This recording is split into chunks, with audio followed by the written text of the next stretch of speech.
So we've pretty much finished up the Canadian Shillelagh. I have a maple stick, and then did the knob in butternut. Those are those dark strips, and Ambrosia Maple. So the colors are going to be very close. Have a nice little handle with a little detail pattern here, going down to a nice twist, and all tapered down to a little 3/4 inch knob. Total length is about 37 inches, so perfect for a cane. Nice support. Now we're going to do our nice little finish, teak oil. So we just have a little bit here in a container, and let's see how those colors pop.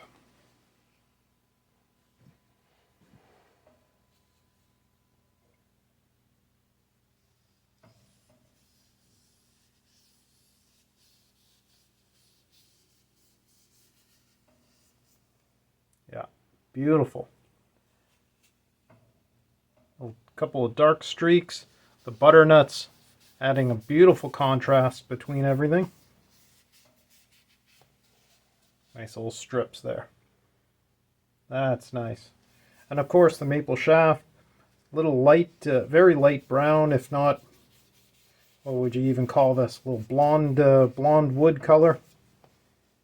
But the grain's popping out nicely on it. So all that sanding paid off. So let me finish this up. This one's going to soak in quite a bit here because of the end grain. And we'll get back.